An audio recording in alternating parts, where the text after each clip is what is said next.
Hi, Arielle. It's really great to be speaking with you about your upcoming album, Analog Girl in a Digital World, which is out on May 7th.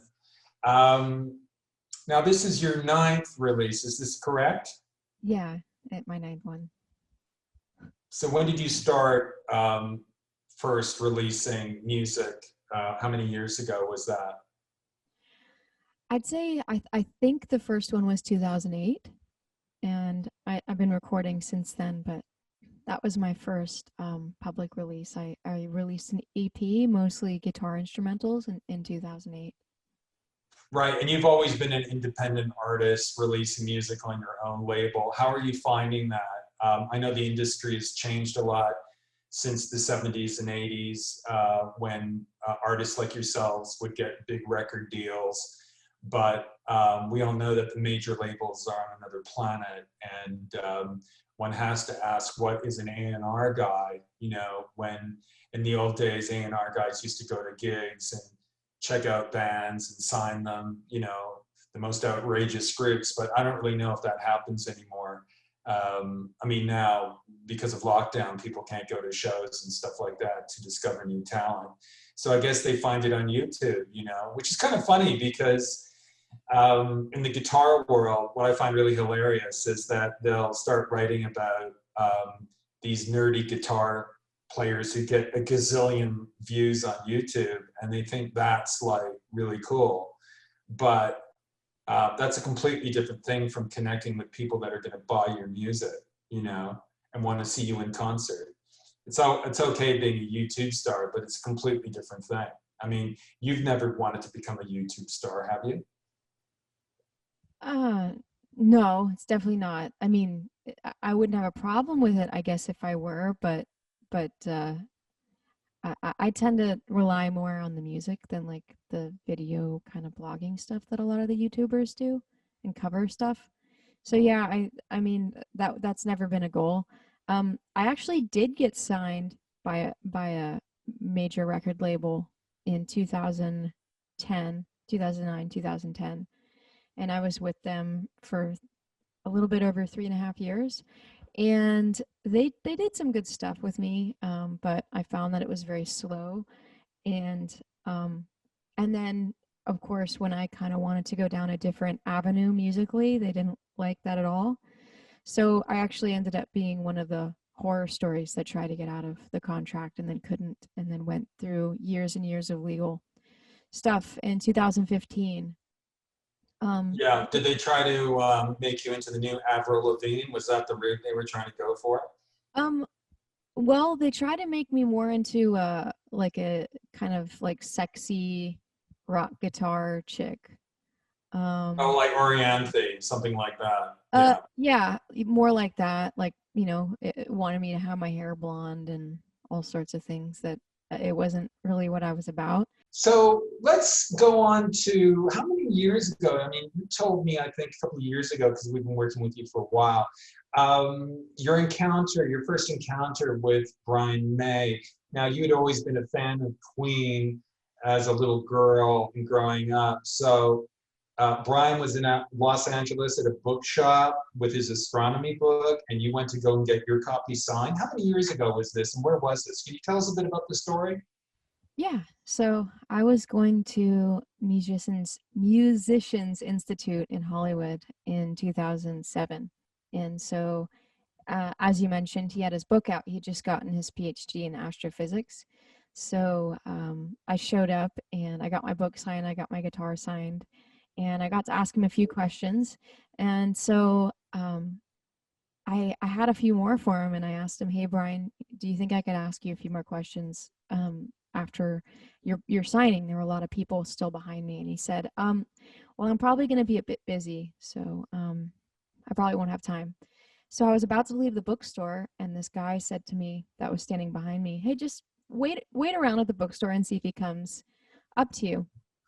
So I hung out, and he and I started talking, just as the guy suspected, and we've been friends ever since, and that was 2007. So since then, I mean, I kind of grew up with his kids in some way.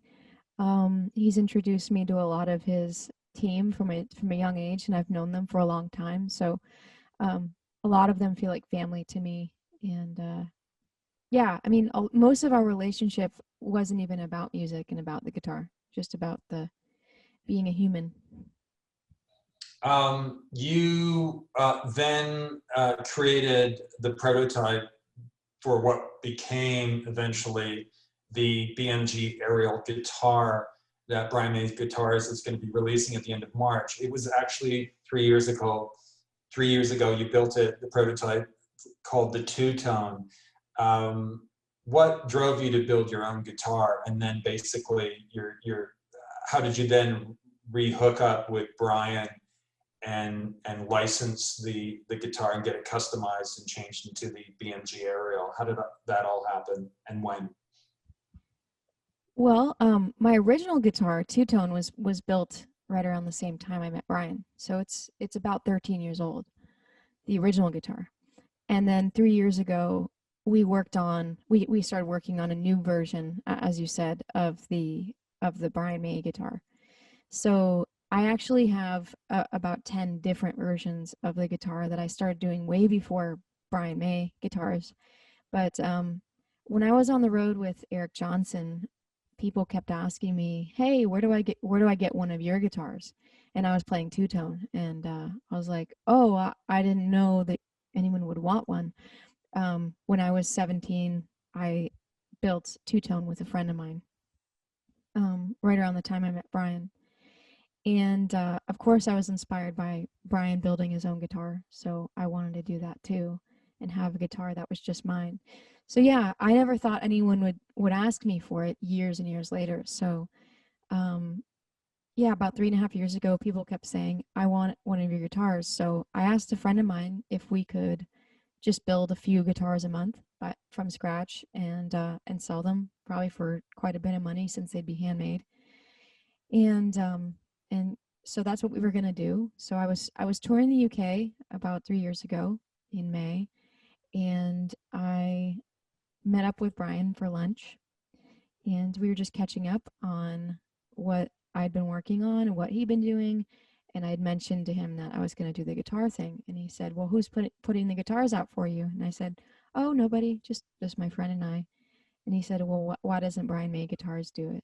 So it was his idea in a way to join on the project. I never expected him to do that at all. So it's really crazy, and it's been a long process since then to make sure everyone's happy with the prototype and to get it built, get him. And I understand that there were some significant changes or customizations made by Brian May Guitars to the two-tone, which eventually turned into the BMG Ariel. What how did Brian May Guitars change the original prototype of two-tone into the Ariel? So this was the funny part. It was so hard for me to let go of what I thought were really great features. So the first thing, of course, was the headstock. It needed to be like Brian May's. Um, Which is like what? For those people that aren't familiar with Brian May's headstock. so if you take a look at this one, this is called a 3-on-3, and that means that there's three headstock tuners on either side. And Mhm. two-tone is a 6, so they're all 6 in line, and it's upside down. It's a reverse headstock. So Brian May wanted this headstock on it because it represents the brand, and typically how most guitar brands show you recognize them are by their headstock. Um, Mhm. so this is based off of Brian May's headstock. So that stayed true to their branding. The original typically has a triangle right by the bridge, and there's Mhm. no triangle anymore. Brian thought it was a bit useless. Um, Mhm. there are some hardware changes. So the hardware on like the bridge, um, and then the volume and tone knobs are a bit different because those are Fenders, and they didn't really want to have Fender products, of course, on their own model. So some of the hardware changed as well to make it affordable. The other thing that changed is the length of the neck. So this is called the scale length, and they just measure it in inches. So this is a 24-inch scale length, which each brand kind of has their own thing that they do. Fender's is 25 and a half. Gibson's is usually 24 and 3/4. This one is 24, so it's significantly smaller than just about any brand. And mine was a 25 and a half. So we shrunk the neck an inch and a half, which is pretty significant for a guitar. We also changed the nut here. The guitar neck, the width is a lot slimmer, and the back of the neck, because we had to shorten the neck, have different dimensions. But I think that's actually added to the comfortability of the guitar and the ease of getting to play with it. And everything else, what's funny is, if you want to really geek out, the pots and the capacitors are different too, just because the way that the guitar resonates and picks up frequencies is pretty different than my guitar, because of, I think, a few different reasons. The finish is also different too. This is a poly finish and not a nitro finish for the super geeks. Great. So you're really excited about it. This is finally happening. It's a big deal. I mean, it's actually the first guitar from Brian May Guitars not to be modeled on Brian May. And it's the first time he's ever made a guitar for another artist, another guitarist. Yeah, yeah. That's pretty insane. I'm not sure why that is. I guess they just didn't have to. And I'm pretty honored, and I'm in shock about it most of the time. I don't think I'll believe it's happening until I see other people playing them. I've never actually seen anyone else play my guitar other than right in front of me, so it'll be weird to see other people playing it. And this is available from Brian May Guitars. What's the, just trying to find out the website address for that, if we can read that out, if you've got it in front of you. BrianMayGuitars.com if you want to pre-order the guitar now. It's out at the end of March. It's a kind of a long address. It's shop.brianmayguitars.co.uk. Great. And then, or you can also go to your shop if you want to read it out, because you can pre-order the guitar from there, which is? Yeah, it's just www.arielle.store, and you can find out some more information. I believe that the detailed specs, I just got a list of them yesterday, so even more geeky than what I just mentioned to you, are going to be coming out pretty soon as well. So you can geek out on the neck radius and all that stuff as well. Also, really good news about the new album, Analog Girl in a Digital World. It's just been nominated by Classic Rock Magazine's Louder Sound website, your single Peace of Mind for Tracks of the Week, which is very exciting. So if you go onto loudersound.com and go to Tracks of the Week, you can vote for Peace of Mind. I think voting ends on Sunday. So, and the video is really good. It's like the making of the song in the studio. Why don't you tell us about that? Sure. So originally, this album's been out. I finished it about a year and a half ago, and then things got delayed because of COVID. So that's why it's a bit late. But what I had decided years ago was that the single was going to be Digital World, and then we changed that. So I had a single made, a music video made for Digital World, but not for Peace of Mind. So I was recommended to just make a behind the scenes video, and thankfully I had a videographer there the entire time we were making it. So the footage that you see for Peace of Mind is the real footage of us filming the song Peace of Mind. It was really hard to sync it because to have a videographer, we are in two different rooms just because I'm singing and playing guitar at the same time. I have to be separated from the band. So it was hard for him to be obviously in both rooms at the same time and not be in Right. the way. So that's Mm-hmm. why it doesn't always sync up. It's a bit difficult to sync it up. Because even though we kept the recording of one take, we did many, many takes of one take. It was the first song we recorded of the entire album. So yeah, that was us recording to tape. And I think I've never really shown much of the behind the scenes before, so I was excited to be able to share. You know, you can see who's playing on it and kind of the vibe that we were creating as we were doing it, and the tape machine working, and a really cool studio. It's called Welcome to 1979 in Nashville. Yeah, I mean, What a great year. I know. I mean, I wasn't there, but yeah. I'd go the 70s and then come the 80s. You know, Uh-huh. that was like sort of like towards the end of punk rock, and I think it was coming into new wave music. Yeah. For those people that were around for that, the track is really cool. Peace of Mind. It was the song that kind of stood out to me as the obvious single. You know, we listen to albums, we have to pick singles. It's like, wow, I really like that. I couldn't really put my finger on it. I mean, Tracks of the Week at Louder Sound said it kind of sounded like a cross between Sheryl Crow and Alanis Morissette.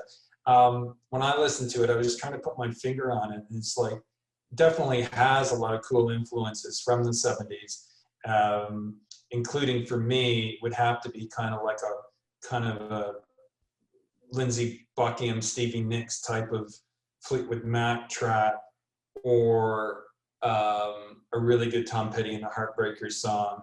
And then, of course, I really like Sheryl Crow's second album, Sheryl Crow. So very Sheryl Crow. So it was kind of funny that Louder Sound brought up Sheryl Crow's name, you know, because like early Sheryl Crow was cool. And as Sheryl Crow progressed and got more successful, it was kind of like, oh, I kind of missed that second album because it had all the great songs on it, all the great hits. So I think Peace of Mind is really catchy. I really like the chord progression with the guitars. It could have like ended after the final chorus and verse, but you just kept the guitars going. And that's the way, you know, records from the 70s used to happen as well. So what was your whole modus operandi with Peace of Mind? And why call it P-E-A-C-E instead of peace, P-I-E-C-E of mind? It's a wordplay. Yeah. Well, you are very observant to note that the way that the song ends was kind of like just jamming guitars, and it was exactly the reason why you said, because back in the 60s and 70s, the way that the songs could have ended way before they did. I think in the 40s and 50s, the songs were just meant to be really short for radio. But after a while, I think, you know, especially with bands like Pink Floyd and Rush that had longer songs, I think it became a little bit more accessible to have longer songs, and people were okay with it. So I was like, this could end here, but why not just give the listeners a little bit more of music and time to digest everything? So we just kind of we didn't even end it. It just has a fade on it. It's kind of we just kept going, and we're like, all right, I guess you can fade it now. Honestly, the way that people did it back then probably would have just kept going. I mean, when you think about Cream and all these bands, and even the Beatles, just some of these songs go on forever. You're like, okay, you can end it now, but they don't. I don't know. There's just something really quirky about that. So I purposely did that. So that was good. You noticed that. And as far as the title, it was just I guess it was a more positive approach, like, oh, I'm going to give them a piece of my mind. It's like, no, I'll just try to find peace in my mind. And I guess it's kind of pertinent to what I go through all the time. I really drive myself crazy with thinking about the future and you know, trying to make sense of things from the past. And I usually don't have peace inside my mind. So definitely a message to myself, and to try to not keep seeking peace outside of myself. Um, so I can. Which leads me to what you were talking about the other day. I believe you're really getting into, I know we're going to sound like a bunch of hippies here, but you're really into trees at the moment. I know people are going to think we're tree huggers, That's but why don't right. you talk about the trees? I find that interesting. Okay, so now you're talking, because that's like plants and guitars are probably. I mean, when you talk about them together, that's like the best thing for me. So of course, we're because of the guitar. I'm not entirely sure how many guitars you can make out of one tree. I don't know that. It's different for each tree, of course, because they're all different sizes and widths. But I would imagine at least 7 or 8 from one tree. So, and that's assuming that there's only one wood from this guitar, but there's not. It's made out of limba, and this is made out of ebony. So that's two different trees right there. And then, you know, some of the next are made out of mahogany. So that's three different species of tree. And times that by however many guitars are going to be sold. And that's a lot of trees that are being cut down.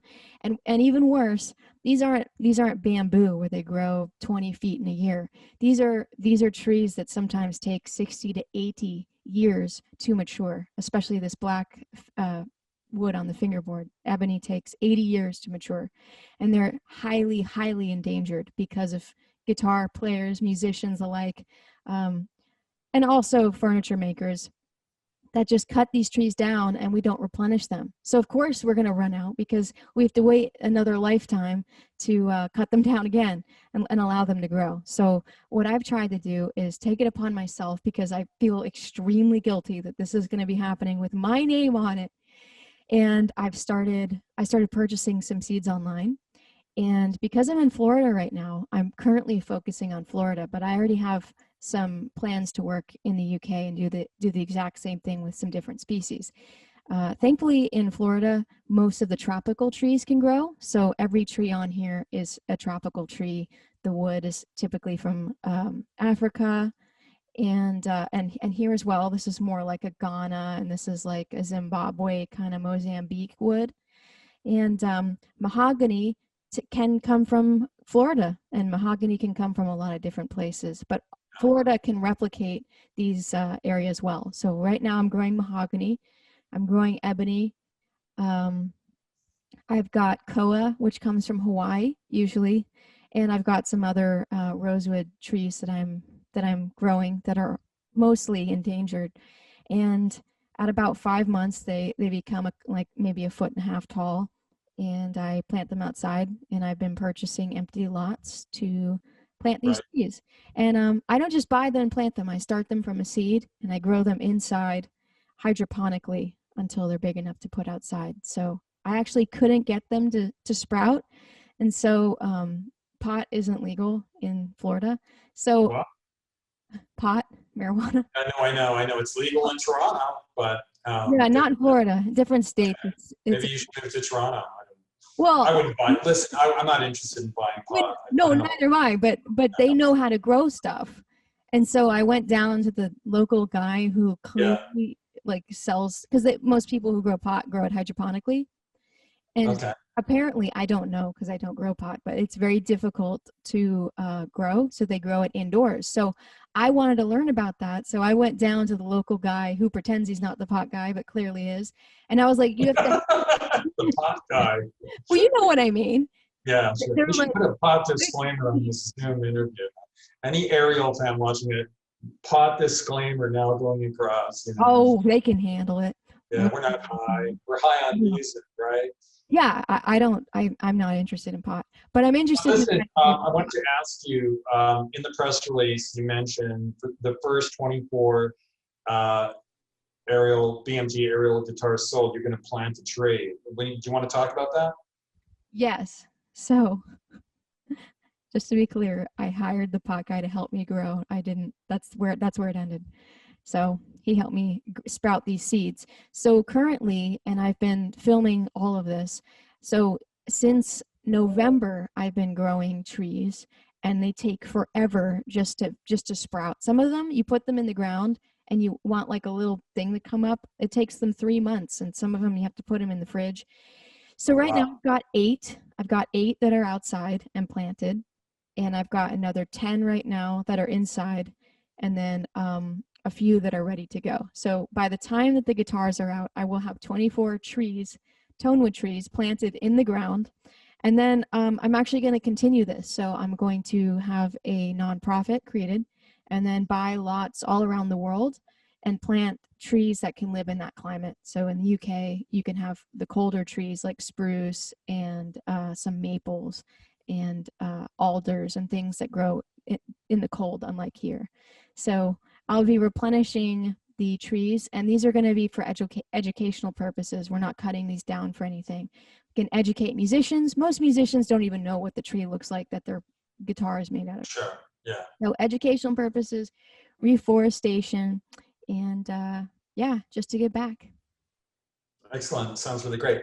Now, on your press release for the new album, it says Arielle is a 21st century classic rock artist who recorded half of the new album in digital and the other half on tape to try and capture the impact the music of the 60s and 70s had on her. Is this actually true that half of it's in digital and half of it was recorded in analog?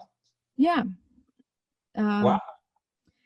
Yeah, it was actually supposed to be entirely in analog, and then I had a friend in Austin who I worked with in the past. He talked me out of it. He said, "No, you need to understand, Arielle, that it's not just part of the 60s and 70s sound isn't just the fact that they use tape. There were also other elements that make it sound analog even if it's not."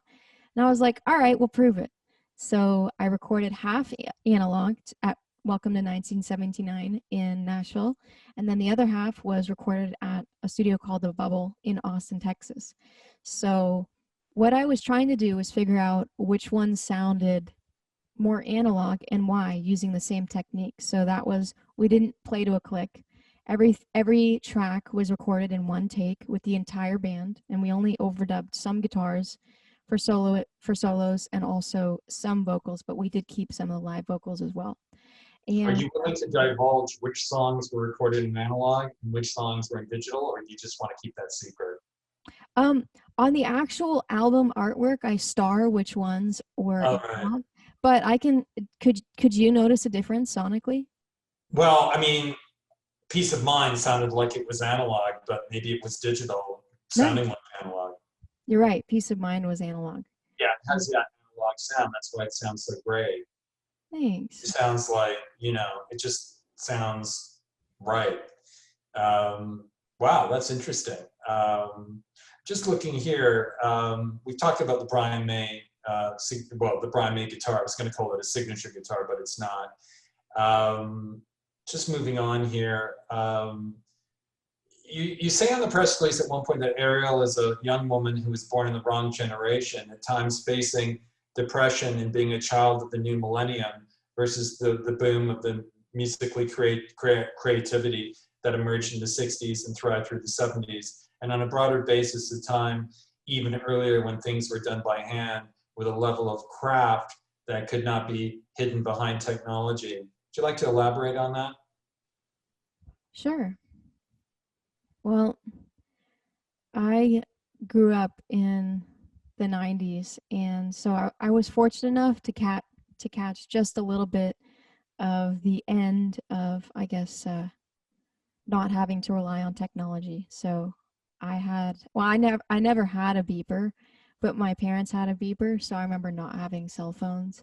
I remember when the first car phone got put in, and those kinds of things. Social media wasn't a thing, YouTube wasn't a thing. So and I think the smartphone came out when I was 17 or 18. So I had a lot of time to experience what it was like without technology. And of course, it serves a great purpose, and there's lots of good things about it. And I'm not discounting that. It's more how much we rely on it without even being able to have anything outside of it in some ways. Like if we don't have our phones, we don't have a map, we don't know people's phone numbers anymore. We really lose a lot because we rely on it so much. And that's what the beginning part of my album is. That dial-up thing is saying, what if all the screens break and the internet servers went down? Where would we be? It'd be a weird thing, I think. But yeah, I think about it all the time. I think about how special it is to have something made by hand, and the artisans and the woodworkers and people who make things by hand is kind of a lost art form, because now I guess things can be a lot less expensive if they're made by factories and things, but they're not made to last. And I feel sad a lot of the time because it's so hard to keep up with the modern world. And it's especially hard as an artist to keep up with, okay, you have 5, 6 different social media platforms, and on top of that you have to tour, and you have to do everything else that's involved, from recording the music to writing. There's just so much that I feel wasn't there before. And again, it's a double-edged sword because you can reach people in a different way than you could, and then we have digital recording, so it's easier and less expensive. But at the same time, there's a lot of pressure, and sometimes I just wish that things were back to when they were slower and and easier to maintain a level of speed without feeling overwhelmed all the time. So I definitely prefer analog stuff, and most of my friends think I'm insane for that. Like, I still have a big bundle of CDs in my car. Um, I don't use Spotify. I like to buy my music, and I have my little vinyl player, and I have my Echoplex in the back. And anything, and I even say it in the lyrics that in digital world that it's very impractical, but to me, I just it feels better to do that. But that can make me feel a little bit outdated in our current world for sure. The song, This Is Our Intervention, you say, when writing the lyrics, I was articulating how uneasy I am with the thought of humans have somehow inherited that we must work relentlessly at something we hate, make money, and eventually die.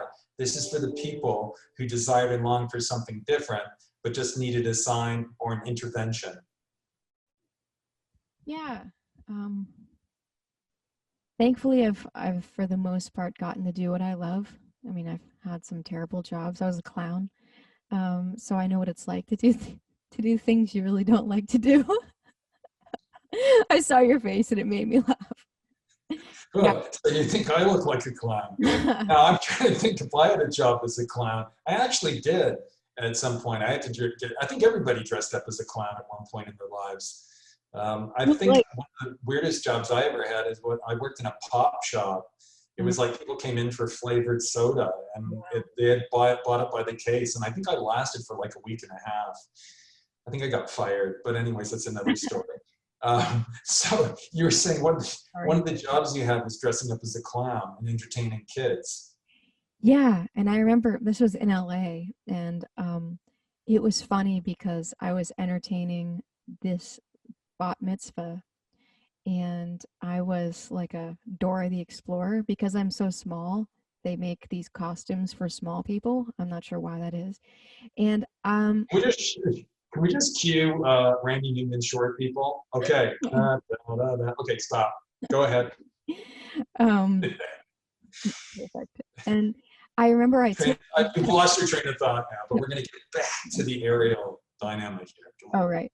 So I took my head off for the costume, and someone recognized me. It was a producer I was working with, and I just wanted to die of embarrassment. I was like, I get paid $100 an hour. Anyway, so um, I've done a lot of things that I don't like for money, but I was having a conversation with a friend of mine, and she was telling me how miserable she was at her job, and I was like, "You're so talented. I'm not telling you to just get up and quit your job, but you have to know that like what you have to offer is really special, and if you find a way to be able to do that, and if you have to support yourself with something on the side for a while, that's okay. But I really hope that you can find it in yourself to go for what you actually want to go for, because it's sad to me to see so many talented people that just get caught up and kind of lose their spirit and their dreams and trying to make money. And I know it's hard right now. I mean, it's really difficult in general, just the way that um, just the cost of living so is so expensive. So I understand it, but there's just trying to give people a sign that there's another way. I'm wondering if the song, you've got a song title on the album, which I find a little bit ironic during these current times, which is entitled, I'd Rather Be in England. I mean, are you serious? I mean, well, clearly not right now. I mean, as you said, it was written way before this whole time period, but it is super I think you accurate. should rename it as I'd rather not be let out of my house. Mm-hmm.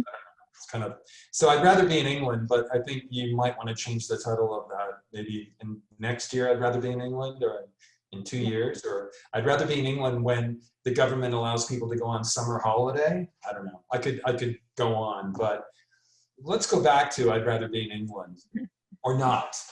Yeah, yeah, it's it's funny. I get the same reaction from the other interviews I do with people in England. They're like, "Would you really rather be in England?" I'm like, "Not right now, no." But then again, you follow up that song on the album with a song with another ironic title called "Living in a Fortress." Yeah, yeah, I was ahead of my time. You're like, you're like a fortune teller. You can see the future. I'd Yeah, rather be in England, and I want to live in a fortress. exactly. Um, yeah, I'd rather be in England was, of course, I love the history. I love the music culture, and there are a lot of things. I mean, there's pros and cons to everywhere. But I really love getting to be able to play and explore England and a lot of the UK as well. So it was more as a tribute to my influences musically in the solo in that song. I do like kind of a Queen guitar solo, and then I kind of respond to it with a bit of a kind of a Nashville American solo to try to Yeah, show the influences of both being born in the US but also having spent a lot of time in England as well. And yeah, living in a fortress is, I think it speaks for itself. It's even before this whole time period, I kind of just, it's just hard. It's just being out. I mean, it's just hard to keep up in the world, and especially as a songwriter, and as a musician, where everyone has their own opinion of things, especially when you don't ask for it, or if it's an opinion from someone you don't necessarily respect or want to hear it from. Um, and then I have this lyric that says, most people haven't heard this song yet, but I have this song, this lyric. I usually don't swear in my songs, but I say, "You and your opinions can go to hell," and I sing it very sweetly, which is kind of funny. But um, it's a trick, because if you get offended by those lyrics, and then people have to tell me that they're offended by it, that's them sharing their opinion that I didn't ask for. So I can kind of tell whose intentions are what when they listen to that song based on, "Oh my, how dare you swear in your song, telling people to go to hell," or well, actually, in reality, if you go to northern Sweden, uh, or is it Norway, there is a town called Hell. I oh. was there. It's really, I was there in the summer and camping, and there were like tons of mosquitoes that were trying to bite me. It was like the most horrific.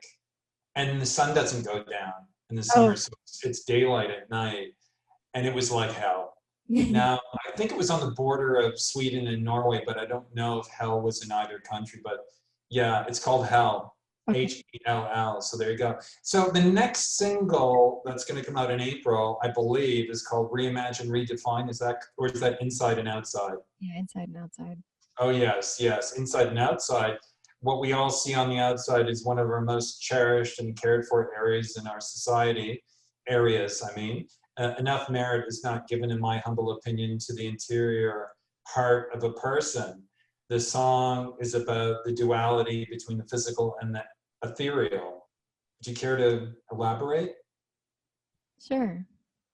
So so yeah, I think culturally, there's the whole of just trying to make your outsides look nice to, I don't know, have people accept you, or maybe give more likes online or whatever, get into a relationship. But I think oh, and it's the cliche thing that it's, what's on the inside that counts. But I think that's very much true. I think that a lot of the businesses just like us to feel like crap about ourselves and how we look so we can buy things. But instead of focusing on that, I think, especially something so fleeting, I think it's important also to focus on who we are and what we do and what we stand for and how we want to live our life. And so it's a love song that I think is a bit backwards. You hear all these songs on the radio. It's like, "Oh, you're hot, come to my place and spend the night," those kinds of things. This is everything about you. Um, I like everything about you. And then it says, in the, I guess it's a pre-chorus, looking for the red flags before I raise the white. So I'm looking for the sign that makes me think you're not good enough before I raise my white flag of peace and surrender. And then everyone's got a dark side searching for the light and acknowledging that, you know, there's something, everyone's going through something or has something maybe not like perfect about them, but that's okay because we have good intentions to be better. So it's a love song with you know, that talks mostly about the inside, but yeah, it's a fully balanced love song, I think. So one of the last things I just want to ask you before we part ways today, thank you so much for doing this interview, and I hope that your fans really enjoy it. I've been meaning to do this for a while with you. Talk about your influences and some of the artists that you admire and that you have a lot of time for. Not necessarily guitar players, but maybe singer-songwriters. And Yeah. Well, I've started re-listening to Dan Fogelberg's old albums. I really love him. He went in so many different directions, and he didn't live very long. And I think that's really neat. I always go back to older stuff. I try to keep up with what the young people are doing, but it's hard for me, to be honest. Um, I really love um, I really love Bread. Joni Mitchell. I've been listening to a lot of James Taylor lately, just really digging into some of the old stuff, and of course, you know, old classic rock stuff. But I typically like to go for the singer songwriter stuff, especially lately, just a little bit more calming energy. And then you know, the things that I typically listen to, Peter, are things that you're working on, because it was so funny. You're like, oh, I'm working with Joanna Connor, and then I was like, oh, who's that? And then you're like, oh, I guess you guys jammed a couple years ago. I'm like, oh. no, she said on a Facebook post, she goes, I jammed with her in Austin or Chicago or something. Like she recognized you, or you recognized her, and that was really funny. Well, yeah, no, I didn't remember her name because they didn't tell me who I was jamming with. They just threw me on a stage, and I remember it was at the Dallas Guitar Show. I remember it now because I remember seeing her, but I didn't know her name because I was on the side of the stage to play right before her. And because it was a guitar festival and there was rain, they had moved everyone to the same stage, so that's why I didn't know it was her. So when when she said that, I was like, "Oh, that was her." Okay, got it. But yeah, so anyone that I listen to that's new, it's usually with you, like you know, when Rivers Meet and her and a bunch of the other bands that you work with. So I try to I try to keep my finger on the Peter Noble pulse. Well, I mean, you know, we get approached by certain acts, and then, you know, when Rivers Meet came to us, and I kind of like knew who they were because I kept seeing this viral video everywhere, but it kept like following me around on the socials, and every time I turned my computer on, like there they were, and I was like, Jesus Christ, if I see this thing one more time. And then suddenly they emailed me a few months later, would you like us to work? Would you like to work with us? And I'm like, oh, it's that video I keep seeing. It's you guys. And they're really nice guys and girls. And of course, they've got an original sound, which is great. But going over to Joanna Connor, I mean, her new album is just Yeah, it's awesome. totally insane. It was like all the songs were done in 1, 2, or 3 takes. And if it took longer, then Joe Bonamassa and Josh Smith said, we're not going to do that song. We've Wow. got to get this live thing happening. We don't want to keep overdubbing and re-recording takes, and, you know, try to capture that energy in the studio, which, you know, is really important to do if you want to, you know, record an exciting record, you know? Totally. That's the last art form. And actually, you told me that Joe Bonamassa had produced it, but that's where I learned my technique, is because when I was doing the Guitar Man with Joe Bonamassa, and that was maybe 3 or 4 years ago. I got to be in the studio with him and his producer Kevin Shirley, and I got to watch him with his band, and he had two other guitar players to do all the overdubs for him, so he didn't have to do any, and he had very good guitar players with him, and of course his whole band that he uses live, and they recorded things to one take, and they might do a few of those takes, but the whole thing was just one take. And that's actually one of the reasons I was so inspired to do it that way too, and hire another guitar player to do some overdubs, because of the way that I saw him do it. So he's very old school in his approach, and he's stupid. Yeah, it's really weird. Like, I saw him do that live stream from Nashville, from the Ryman, towards the end of last year. And there was this, he had a second guitarist on stage, Josh Smith. And I'm like, who's this guy? He's really cool. You know, I really like having two guitar players Yeah. on stage, not just Joe on his own, you know. And people are going like, why does Joe have another guitar player? Not necessary. And I'm like, no, it's like, really, Joe can't do everything. And like, why would you always want to just put your focus on Joe the whole time? I mean, like, when I'm watching a band, I want to look at everyone. You know, I want my eyes going to go to the drummer, the bass player, the keyboard player, the rhythm guitarist, the lead. That's what watching a concert is all about. It's not just like watching one person. You know, for me, anyways, it's like a team experience. Yeah, and as you said, he can't do everything. When you're singing and you're the front person and you're playing guitar, that's very difficult to not have another rhythm guitar player. Or you could maybe stop playing if you want, focus on the vocals, or maybe you just want to take a long solo and have some cool rhythm parts underneath it. It's I think it's a better sonic experience, as you said, for the audience and also for yourself to have another guitar player there. Although Brian May would disagree with me. Really? He doesn't like it. Wow. That's interesting. He said, Wow. why? Because he used to. Queen used to in the early 90s in the Brian May band project that he was doing.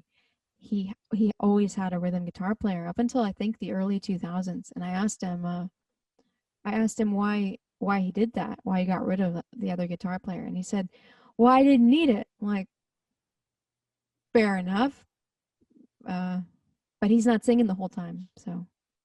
So finally, what are your plans for like the next album? You started to think about what's going to happen on the next album, which direction you want to go in? Will you be doing a reggae album or a polka album or a bluegrass album or a Gypsy Kings tribute act, or what's in store?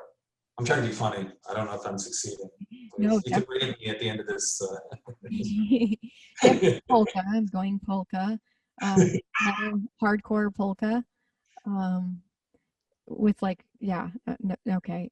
I shouldn't have mentioned polka. I'm sorry, guys. I know there's some girls watching this as well, like too. Hey, Sorry. there. Sorry. Ladies are there. Okay, yeah. They come to the shows. See, there's 6 watching at the moment. Sorry. It was one of my favorite moments, and then I'll answer your question. Eric Johnson had just finished his set. And then at the very end that he finishes his set, I would come out because I was the opening act and I played during his first set. And then I would take a bow with him. And this woman comes with this massive bouquet of flowers. And she goes towards Eric and he puts his hand out and she moves it to me. I'm like, oh yeah, in front of the whole audience. I was like, you got told. The ladies giving me flowers. It was priceless. Okay, sorry. So as far as the next album, I'm already writing it. You know, once this one comes out, I definitely don't want to be done. We have way too much work to do, and also this has been done for a year and a half now, and I'm bored, even though no one's heard the whole thing yet. So I'm gonna be going in the same sonic direction, where it's got that kind of old, as you said, like Fleetwood Mac kind of Tom Petty vibe, and it's gonna stay that way. But of course, I'm gonna keep progressing with the songs, writing new songs, and then you know, throw some other influences and see, be maybe a bit more experimental with the guitar, maybe like some more Jeff Becky style stuff, maybe an instrumental in there this time. So definitely just expanding on where I'm at, because I think this style makes the most sense for where I want to go and the sound.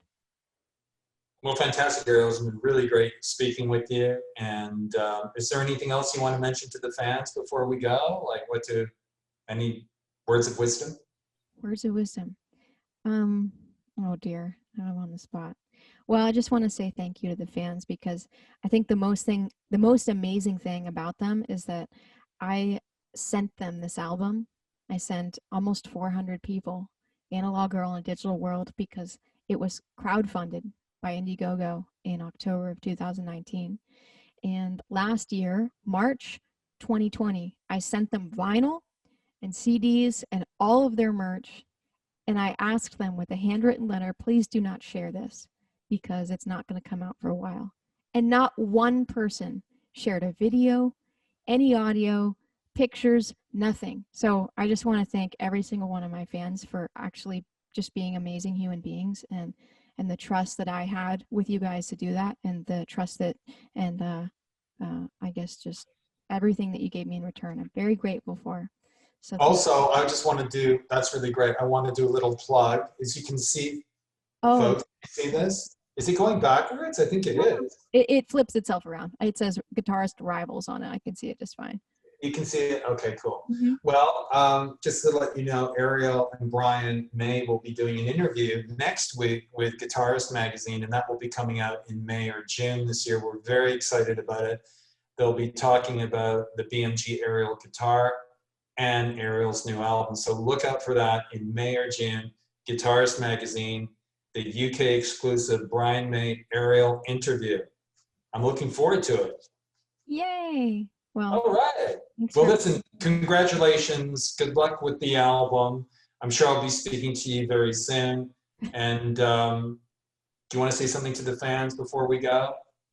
Thanks everybody for listening in, and thank you, Peter, for talking to me. It's always fun, and this was really fun. You're awesome.